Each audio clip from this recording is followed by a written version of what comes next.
Independent Urdu से मैं हूँ मोना खान। सुप्रीम कोर्ट से एक बड़ा फ़ैसला आया है जो कि आज तो इसका हम नहीं कर रहे थे कि आज ये फ़ैसला आ जाएगा, लेकिन ये फ़ैसला आ चुका है। आर्टिकल 63A मुनहरिफ अरकान के वोट गिना जाए या ना गिना जाए, उस हवाले से उसकी तशरीह जो की गई थी सुप्रीम कोर्ट में सन 2022 में मई के महीने में साबिक चीफ जस्टिस उमर अता बंदयाल ने की थी। उसके बाद उसके ऊपर जब उसको चैलेंज किया गया, नज़रसानी दरख्वास्तें दायर हुई, तो उसका आज फैसला आया है जिस पे सुप्रीम कोर्ट ने उस फैसले को कालेदम करार दे दिया है।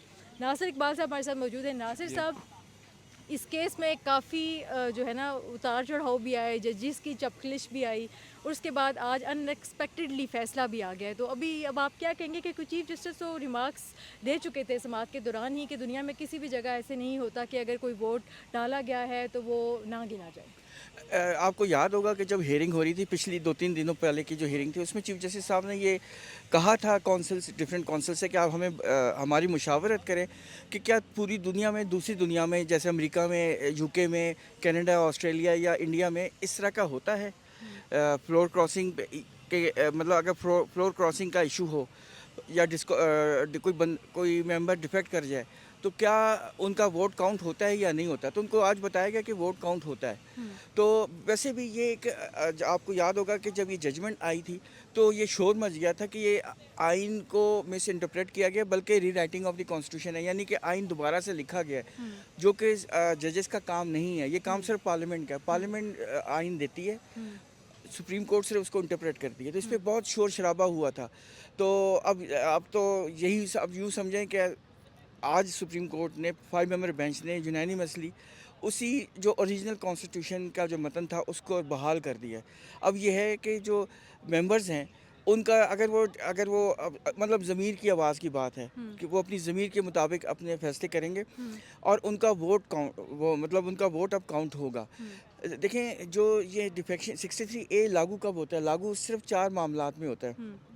जब आपने कोई कॉन्स्टिट्यूशनल अमेंडमेंट करनी हो उसमें आपने पार्टी लाइन को फॉलो करना होता है। आपने जब मनी बिल हो जैसे बजट पेश होता है या नो कॉन्फिडेंस मोशन हो या इस तरह की चीज़ें हो तो वो उस वक्त ये लागू होता है। आपको वो हर सूरत में या प्राइम मिनिस्टर का इलेक्शन हो वो आपने पार्टी लाइन को स्ट्रिक्टली फॉलो करना होता है। अदरवाइज़ आप अपनी मर्ज़ी के मुताबिक वोट दे सकते हैं, क्योंकि हर गवर्नमेंट ज़रूरी नहीं होती कि हर गवर्नमेंट अच्छे ही लॉ लेके आती है। बहुत सारी गवर्नमेंट होती हैं जो ऐसे लॉज भी लाती हैं जो लोग समझते हैं कि ये ठीक नहीं है, नुकसान है इसका, तो वो अपनी ज़मीर के मुताबिक फ़ैसला कर सकते हैं। बहरहाल अब ये है कि उनका वोट काउंट होगा। अब ये पार्टी हेड की मर्ज़ी होगी कि उनका केस इलेक्शन कमीशन में भेज दे कि इसने पार्टी लाइन क्योंकि इसने वायलेट किया है इसको तो इसके ख़िलाफ़ कार्रवाई की जाए और इसकी मेंबरशिप। जो पहले वाली जो जजमेंट थी उसमें ये था कि ऑटोमेटिक सिस्टम हो गया था और उसमें ये डिफेक्शन ये मतलब उनकी मतलब डिसीटिंग हो जाती थी और अपील नहीं थी।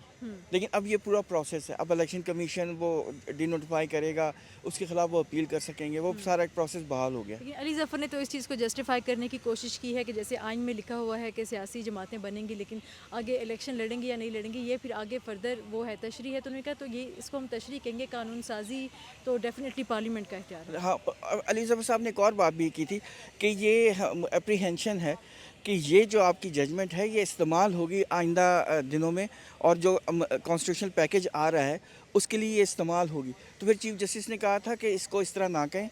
आप हम जो हैं टाइम कैप्सूल में हैं, हम सिर्फ रिव्यू को देखेंगे। हम ये नहीं देखेंगे कि इसका इफ़ एंड बट्स नहीं देखेंगे कि इसका असर क्या है, कॉन्सिक्वेंसेस क्या हैं।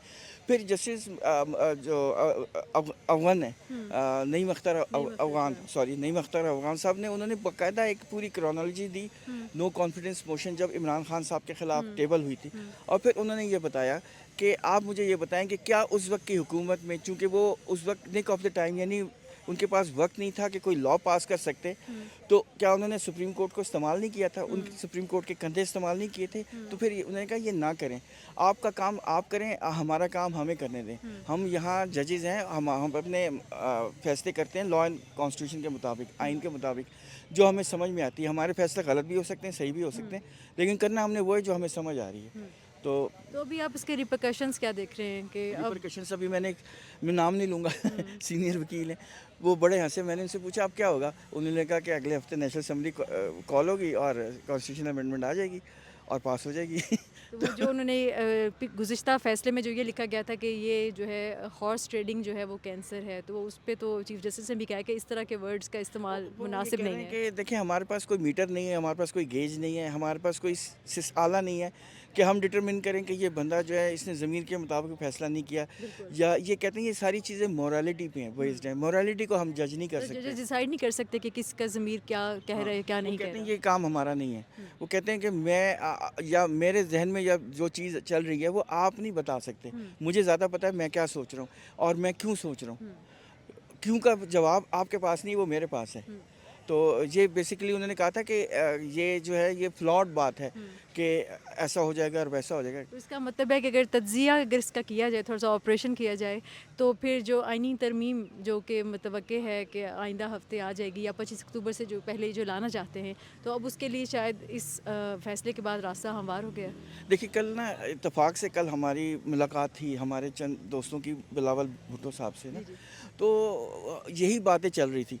तो एक तो हमने ये महसूस किया कि बिलावल भुट्टो साहब जुडिशरी से बहुत नाला हैं, क्योंकि वो कहते हैं कि बेतरपे इन्होंने जो है ना हमें नुकसान पहुंचाया है, पार्लियामेंट को इन्होंने मजबूत होने ही नहीं दिया, और अगर कोई रिफॉर्म आने की कोशिश भी की गई है तो इन्होंने ब्लॉक किया है।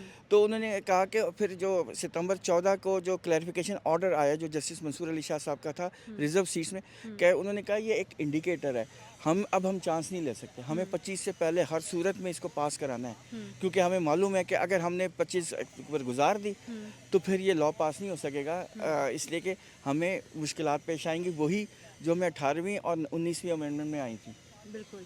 और इस हवाले से मज़ीद अगर देखा जाए तो आप क्या समझते हैं कि अब फिर पिछला फ़ैसला जो था 2022 वाला, तो उसको फिर हम यही समझेंगे कि वो रीराइट किया गया था कानून को? मतलब ये तो आज जस्टिस अब क्योंकि वो अगर फ़ैसला बिल्कुल अगर ऑपोज़िट आया तो इट मीन्स के फिर ये उन्होंने देखिए इस नईम चीज़ के ऊपर अख्तर मोहर गवान लगा साहब दिया कि ने वो तशरीह ही थी, अपने दायरे से बाहर निकल के किया उन्होंने। जस्टिस नईम अख्तर गवान साहब ने एक ऑब्जर्वेशन भी दी है कि क्या वो री राइटिंग ऑफ द कॉन्स्टिट्यूशन नहीं था। जजेस भी कह रहे हैं कि री राइटिंग ऑफ द कॉन्स्टिट्यूशन था, और इसमें तकरीबन हर तबके ने कहा है। एक साहब ने बड़े मज़े की बात की, उन्होंने कहा कि इस जजमेंट ठीक है, आज जो आई है वो ठीक है, लेकिन टाइमिंग ठीक नहीं है। अच्छा, टाइमिंग ठीक नहीं है। तो बस यही अच्छा, समझे। ऐसा क्यों था? लास्ट क्वेश्चन के अली ज़फ़र साहब बतौर इमरान खान के वकील तो उनको दलाइल देते हुए कोई प्रॉब्लम हो रही थी, लेकिन अदालती मामून के तौर पे उन्होंने दलाइल दे दिए, मतलब फिर वो बाइकॉट, ये देखें कैसा बाइकॉट था? देखें ये एक इंटेलिजेंट मूव थी फ्रॉम द चीफ जस्टिस। हुआ ये कि अली ज़फ़र साहब ने बेसिकली तो पहले तो ये कोशिश की कि इमरान खान साहब ने मुझे इंस्ट्रक्शंस दी हैं कि वो सुप्रीम कोर्ट से बात करना चाहते हैं, जिस तरह उन्होंने पहले हमें नैब हियरिंग में हमें इजाज़त दी थी। तो चीफ जस्टिस साहब ने कहा देखें इस केस में वो फर्स्ट राउंड में वो नहीं थे, वो उन्होंने बात भी नहीं की थी, इसलिए हम उनको इजाज़त इनिशियल पिटिशनर नहीं थे, तो हम उनको बात की इसकी इजाज़त नहीं दे सकते। तो इस पे उन्होंने कहा कि ठीक है, फिर मैं उनकी मेरी इंस्ट्रक्शंस ये हैं कि ये जो बेंच बैठा है ये अनकॉन्स्टिट्यूशनल है, ये प्रॉपर नहीं है, तो मैं इनको आर्गू नहीं करूँगा। तो चीफ जस्टिस ने कहा बिल्कुल ठीक है आप ना करें, लेकिन हम आपको एज एन अमाइकस अपॉइंट करते हैं, अब हम एज एन वो ऑफिसर ऑफ द कोर्ट हमें आर्गूमेंट करें, हमें असिस्टेंस करें।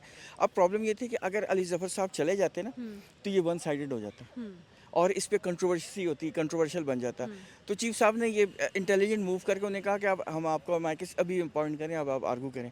अब उनके पास कोई चारा नहीं था, उन्होंने फिर एज एन अमाइकस सारे आर्गूमेंट्स किए, और बेसिकली यही कहा है कि 63A जो उनके आर्गूमेंट्स थे कि 63A की जो जजमेंट थी वो ठीक थी, हॉर्स ट्रेडिंग को रोकने की एक कोशिश थी, और इस तरह की बातें उन्होंने की हैं।